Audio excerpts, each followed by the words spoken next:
শাইখুল হাদিস আল্লামা আজিজুল হক রহমতুল্লাহ আলাইকে আমি এই জাতীয় সংসদ থেকে স্মরণ করছি। বাংলাদেশ খেলাফত মজলিস থেকে আমরা দুইজন নির্বাচিত হয়েছি, তার মধ্যে আমি একজন। এজন্য এই দলের প্রতিষ্ঠাতা শাইখুল হাদিস আল্লামা আজিজুল হক রহমতুল্লাহ আলাইকে আমি এই জাতীয় সংসদ থেকে স্মরণ করছি। আলহামদুলিল্লাহ, এবার সংসদ ভবনের মতো জায়গাতে খেলাফত মজলিস থেকে মনোনয়ন প্রাপ্ত আমাদের মুফতি হানজালা সাহেব সংসদ ভবনে আল্লামা আজিজুল হক রহিমাহুল্লাহ তাআলা আমরা দোয়া করি আল্লাহ রাব্বুল আলামিন তার এই বুজুর্গ আল্লাহর ওলি এই বান্দাকে জান্নাতের উঁচু মাকাম উঁচু মর্যাদা দান করেন।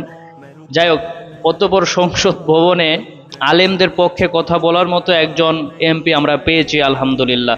চলুন তারপরে কি বলে শুনে নেই। মাননীয় প্রধানমন্ত্রীকে বলবো, আপনি বাংলাদেশে একটি ইতিহাস রচনা করে যাবেন। আপনার মাধ্যমে যদি এটা স্বীকৃতি পায়, যারা নবীকে অস্বীকার করে তারা কোনোদিন মুসলমান থাকতে পারে না। যারা নবীকে কটূক্তি করে, নবীর নামে গালিগালাজ করে, এদের মৃত্যুদণ্ড, এই আইনটাও যেন বাংলাদেশের এই সংসদ থেকে পাশ করা হয়। হাদি হত্যার বিচার যেন সুনিশ্চিত করা হয়। আমার এলাকায় মাদক নিয়ে বড় মুশকিলে আছি, প্রশাসনের সেই সহযোগিতা আমি পাচ্ছি না। আমি যেই আসন থেকে নির্বাচিত হয়েছি সেই আসন থেকে বাংলার ঐতিহাসিক একজন নক্ষত্রের জন্ম হয়েছিল,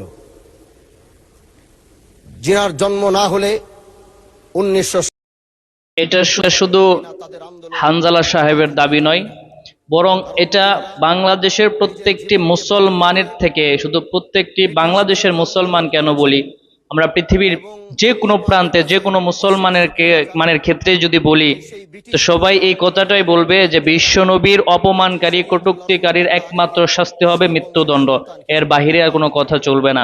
এটার আইন আমরা সবাই চাই এবং এটার পক্ষে বহুত ওলামায়ে কেরাম, অধিকাংশ ওলামায়ে কেরাম, শুধু অধিকাংশ কেন বলি, বাংলাদেশে বর্তমানে যত ওলামায়ে কেরাম আছে, যত ওয়াইজ আছে, সবাই হানজালা সাহেবকে ভোট দিতেছেন, তার পক্ষে সাপোর্ট দিতেছেন। এটা শুধু ওলামায়ে কেরাম নয়, বরং বাংলাদেশের প্রত্যেকটি মুসলমান, প্রত্যেকটি জনগণ এখন হানজালা সাহেবের পক্ষে আছে ইনশাআল্লাহ। তারা মুসলমানদের উপরে একচেটিয়া অন্যায় অবিচার স্ট্রিম রুলার চালিয়ে যাচ্ছিল।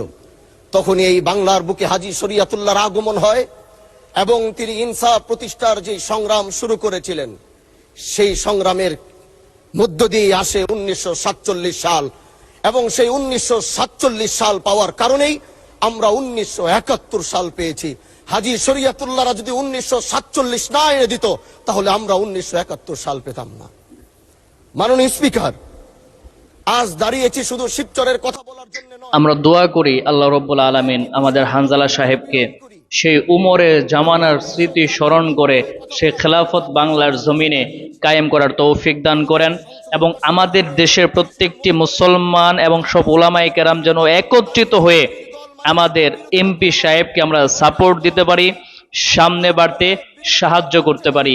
আল্লাহ পাক রব্বুল আলামিন আমাদের সবাইকে সঠিকটা বুঝে বুঝে আমল করার তৌফিক দান করেন।